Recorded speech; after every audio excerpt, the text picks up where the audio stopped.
Over the past few decades, Dubai has transformed from a small desert village into one of the most modern cities in the world.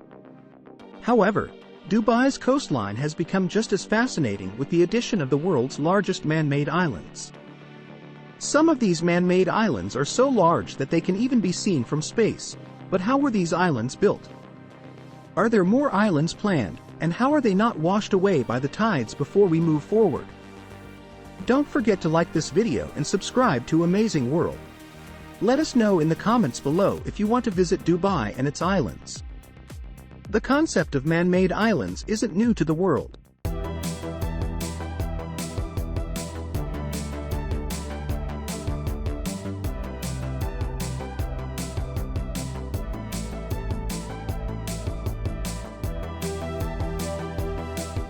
Over 5,000 years ago, the ancient Egyptians already used reclaimed lands to settle populations.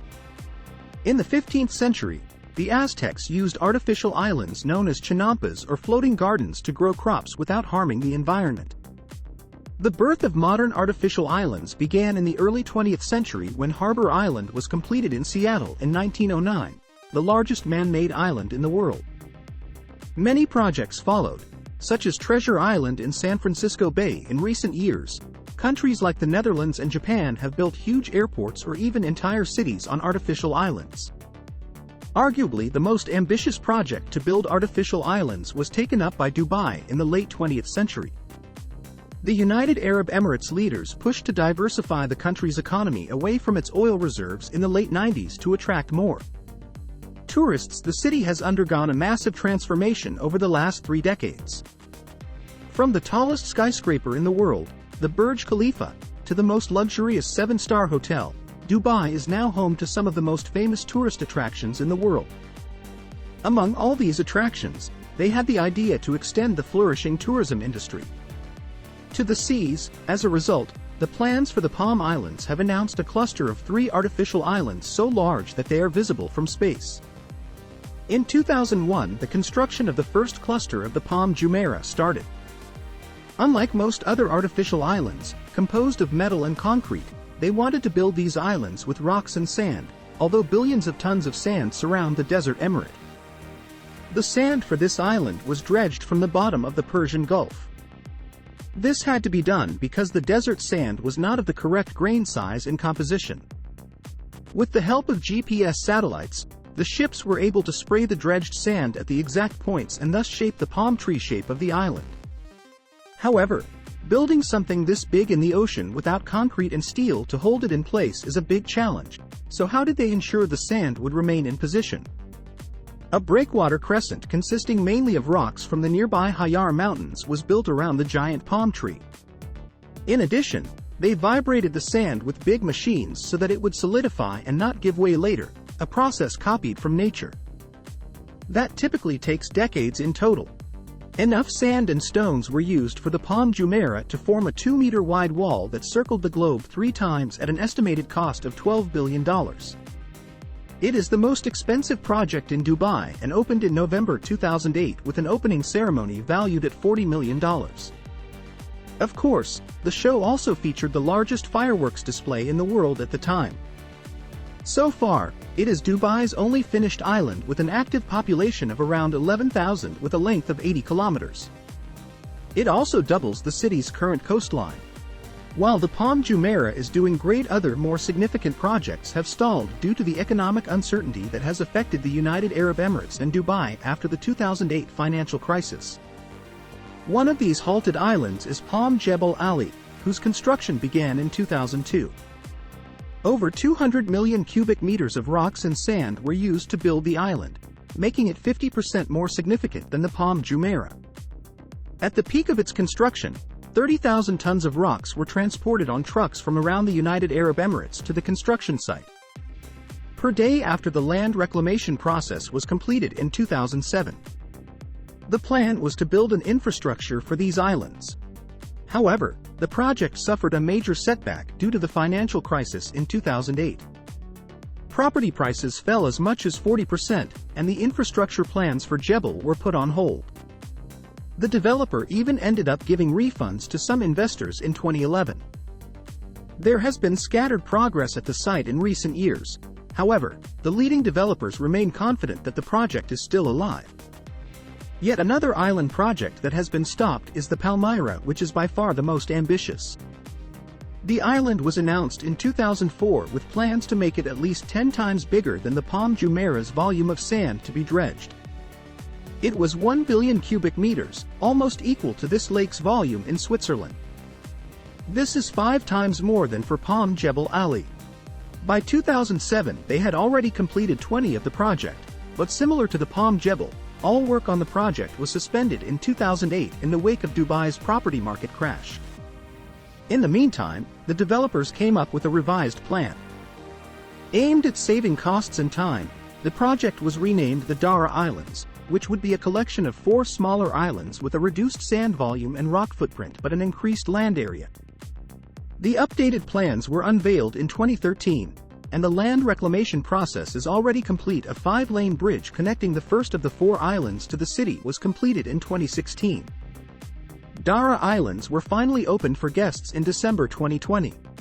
A 1.9-kilometer-long night market claimed as the biggest night market in the world is set to open in 2021, but that's not it.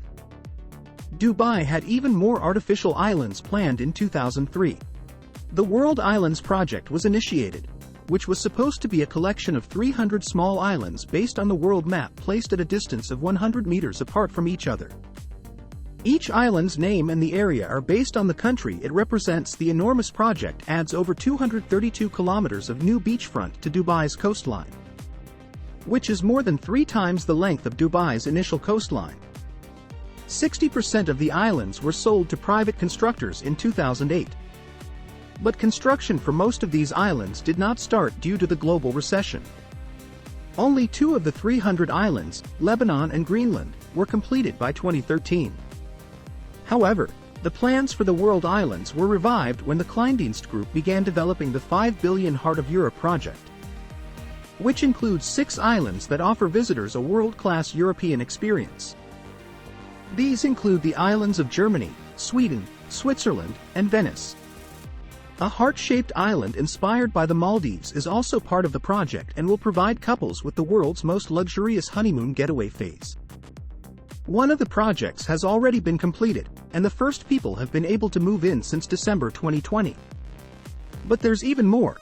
A solar system-themed island of the universe was also announced in 2008, and was supposed to be based on the shapes of the stars, the moon, and the Milky Way galaxy.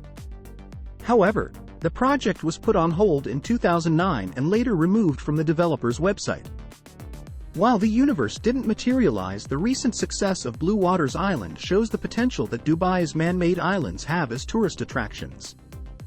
Construction on Bluewaters Island started in 2013 with costs amounting to $2 billion. The centerpiece of the development is the 210-meter-tall in Dubai, which is the tallest Ferris wheel in the world. The island was opened in 2018 and attracted more than 3 million visitors in its first year. Dubai's man-made islands give a whole new meaning to luxury and getaway destinations. However, the pioneering real estate developments on the islands have also faced many difficulties. In 2009, the Palm Jumeirah was allegedly sinking at a rate of 0.5 centimeters every year.